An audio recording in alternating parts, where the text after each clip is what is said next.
Have you ever sat in your favorite chair, maybe sipping your morning coffee or watching the birds outside, and suddenly felt this quiet tug in your chest? A feeling that something just doesn't feel right. Not because of your age, not because of aches or memory slips, but something deeper. Something emotional. You can't quite name it, but it's there. A sort of heaviness. And yet, instead of calling it out, you brush it off. You tell yourself, that's just how people are, or I've dealt with worse. But what if that heaviness isn't just passing emotion?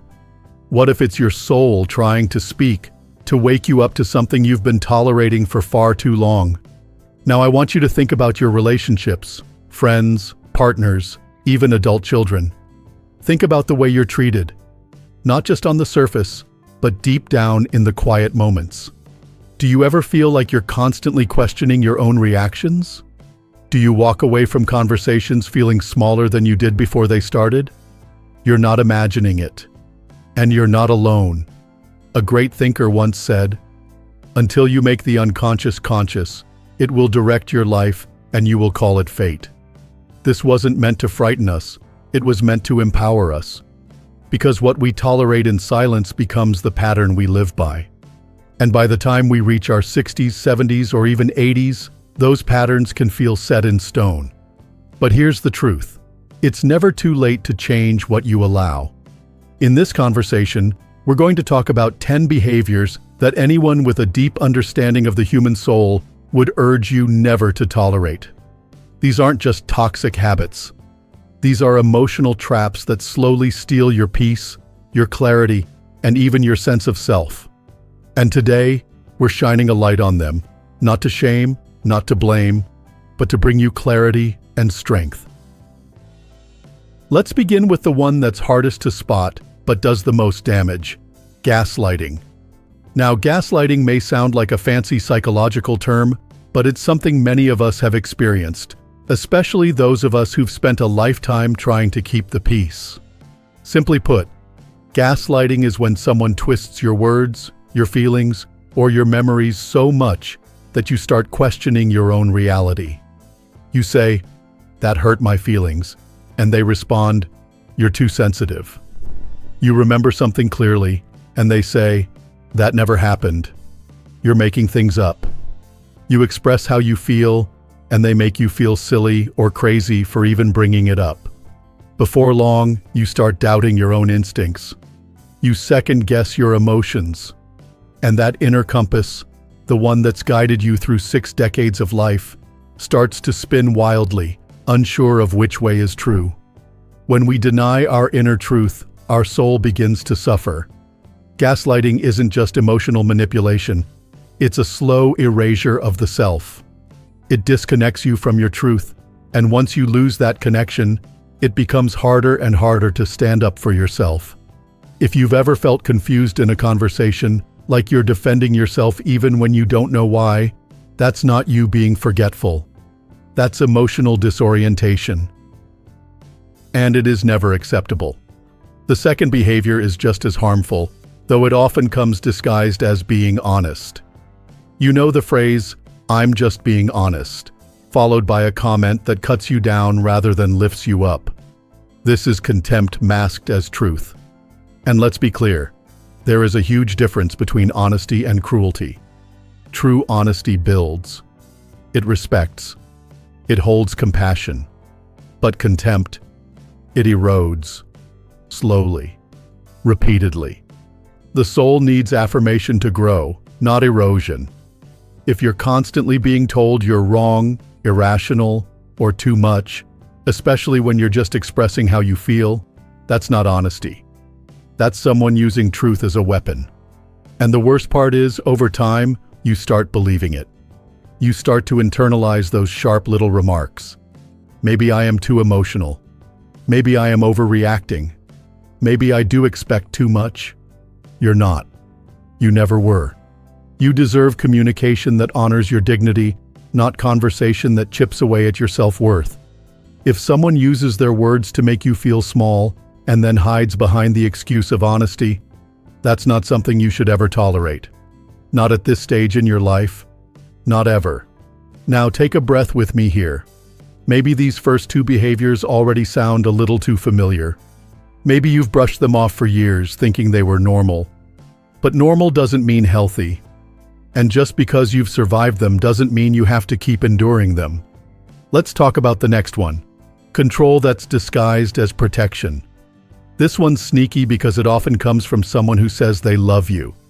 They limit your choices, your freedom, or your independence, all in the name of keeping you safe. Maybe they say, "I don't think you should drive anymore," but not in a caring way, in a way that makes you feel incapable. Maybe they constantly check on where you're going or who you're talking to, but not to connect, to control. Or maybe they insist on making all the decisions in the household because you worry too much.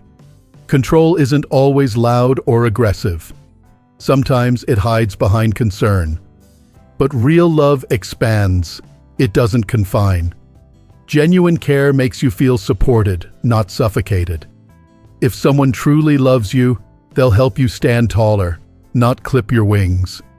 So if you find yourself shrinking, walking on eggshells, or second-guessing your independence, even in small ways, take a step back and ask yourself, is this protection or possession?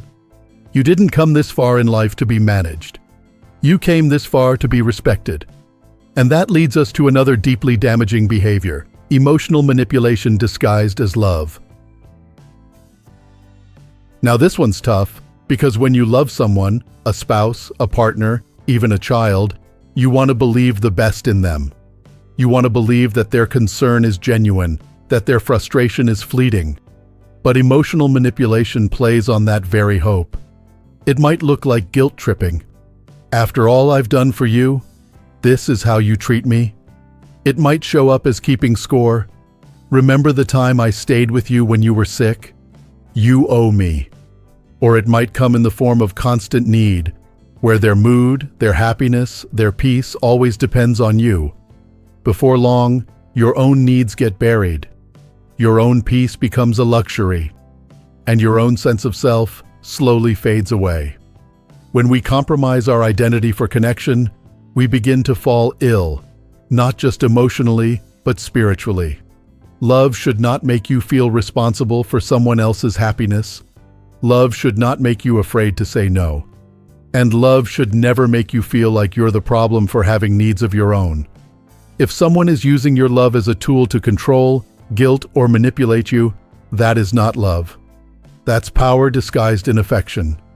And it has no place in a soul that still has so much living to do. You've come through decades of life experience, wisdom, and growth. You deserve peace. You deserve respect. And above all, you deserve relationships that nourish, not drain you. So take a moment and ask yourself, have you been calling dysfunction love? Have you made peace with behaviors that are slowly stealing your joy? It's never too late to change what you accept. And it starts by recognizing what no longer serves your soul. There's something powerful that happens when we finally call things by their true name, when we stop using soft words to protect hard truths. Because once you see manipulation, control, and erosion for what they are, you can no longer unsee them. And that's not the end of anything. It's the beginning of freedom. Let's keep going. There's a quiet kind of heartbreak that comes when you share something close to your heart. A hope, a memory, a dream you've carried for years. And it's met with silence, dismissal, or worse, mockery. Maybe you mention a new class you want to take or a trip you've been dreaming of. And the response is something like, "At your age?" or "Don't be silly, that's not realistic." That kind of reaction may seem small, but it carries weight. And over time, that weight starts to feel like a wall around your inner world. Our inner self, our dreams, emotions, and passions is meant to be integrated, not hidden. When someone repeatedly dismisses the parts of you that are alive and curious, they're not just being practical. They're diminishing your spirit. That's not partnership. That's spiritual suffocation. And here's the truth. You don't age out of dreaming. You don't hit 60 or 70 or 80 and suddenly stop needing to be seen, heard, and encouraged. The moment we stop honoring our inner world is the moment we stop fully living. If you've silenced yourself to avoid ridicule, if you've let go of dreams just to keep the peace, it's time to ask yourself, was the silence really worth the cost? Now let's talk about something that may hit even closer to home: the lack of empathy. You've spent your life being strong for others, raising children, supporting family, working through hardship. Maybe you've been the one others leaned on, and you were proud to be that person. But now, when you need someone to just listen, to understand, not fix, not dismiss, but truly see your pain, they brush it off. They say you're being dramatic, or that's just life. That's not empathy. That's erosion. Empathy is the bridge between souls. It's how we connect beyond words, beyond logic. Without it, intimacy cannot exist. When someone consistently overlooks your pain or treats your needs as a burden, you're not being cared for. You're being used. Over time, the absence of empathy forces you to make yourself smaller. You stop talking about your worries. You downplay your struggles. You tell yourself, it's not that big of a deal. But it is a big deal, because your heart matters. Your feelings matter. If you've been shrinking yourself to stay connected, that's not connection. That's survival. And there is a better way. You are not too much. You are not an inconvenience. You are human, and you deserve to be met with kindness, not coldness. And what about when kindness comes only after betrayal? This next behavior is one that's often wrapped in apologies, repeated betrayal. Let's say someone breaks your trust. Maybe they lie, or they promise one thing and do another. They come back, say sorry, promise change, but it happens again, and again, and again. After a while, those apologies start to feel like management, not remorse. You're being emotionally managed, not respected. Repeated behavior is never an accident. When someone shows you the same harmful behavior over and over, they're not struggling, they're choosing. And if you find yourself explaining away their behavior, making excuses for them, or saying things like, they mean well, even when your heart is aching, pause. Ask yourself, is this love or is this a cycle? A relationship built on apologies instead of accountability isn't safe. It's exhausting. It teaches you to equate endurance with love, as if your ability to withstand pain is proof of your loyalty. But love doesn't test your endurance. Love nurtures your peace. And that brings us to something many of us mistake for independence, but is actually emotional selfishness. Maybe you've had someone in your life who says, I don't like to depend on anyone, or I just need space.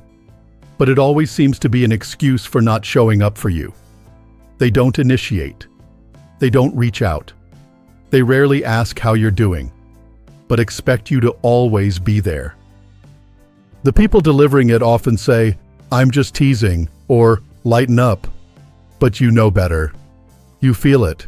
Sarcasm, especially when repeated, creates this strange confusion. You're laughing, or at least pretending to, while your heart sinks just a little.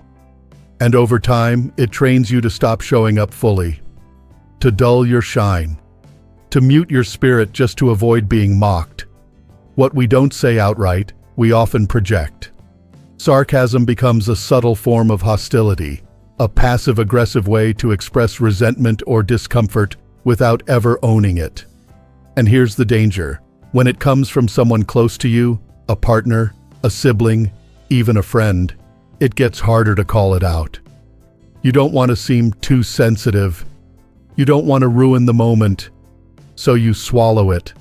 Again and again. But every time you laugh off a comment that hurts, you teach yourself that your feelings don't matter. And that's a lesson no one over 60 should still be learning. You've earned your voice. You've earned your joy.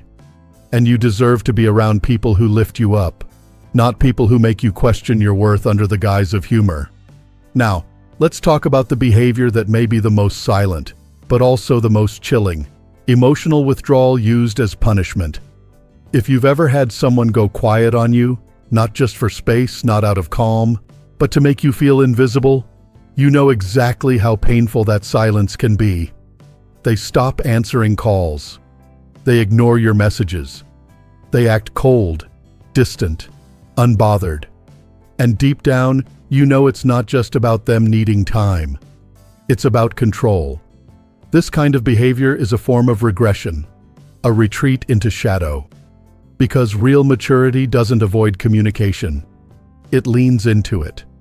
But emotional withdrawal? That's a weapon. It creates a power dynamic where you're the one chasing closeness, trying to fix things, blaming yourself for something you don't even understand. And the longer it goes on, the more you begin to believe you did something wrong, that you deserve the silence. Let's be clear, this isn't about someone needing time to cool off after a disagreement. It's about using distance to make you feel powerless.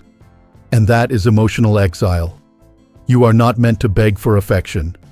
You are not meant to apologize for things you didn't do, just to restore peace. If someone disappears emotionally as a form of punishment, you are not being loved. You are being controlled. And the cost of that control? It's your self-worth. But here's where everything shifts, right here, in this moment, where you see clearly what you've been tolerating. Maybe for years you called it love. You made peace with discomfort. You made excuses for behavior that chipped away at your heart because you didn't want to believe it was as harmful as it felt. But now you know. You know that gaslighting isn't just confusion, it's erasure. You know that cruelty masked as honesty is still cruelty. You know that real love never requires you to disappear to feel safe. And that awareness? That's everything. Because when you name the pattern, you reclaim your power. It's never too late to shift what you allow. Maybe that means having a hard conversation. Maybe it means drawing a boundary for the first time in your life. Maybe it means walking away from someone who's been walking all over you for too long. Or maybe, just maybe, it means choosing yourself even when it feels uncomfortable. That's not selfish. That's sacred. Because you, my friend, are not here to endure. You're here to live, to breathe freely, to wake up with peace in your heart and joy in your bones. And no one, not even someone you love, has the right to take that away from you. So if this message hit home, if it stirred something inside you, take a moment, breathe, let it sink in. And if you feel like it, share your truth in the comments. Say something like, "I choose clarity over chaos," or simply, "I see it now." Your story matters. Your voice matters. And this community, this channel, was created to honor both. If you found value in this video, go ahead and click like. It helps others find this message, and it lets us know that this kind of content makes a difference. And don't forget to subscribe to Strong Elderly Life, because you deserve a space that supports your healing, your strength, and your next chapter. We're not done growing just because we're older. In fact, this might just be the most powerful time of all, because now we grow with wisdom, we heal with grace, and we choose with clarity.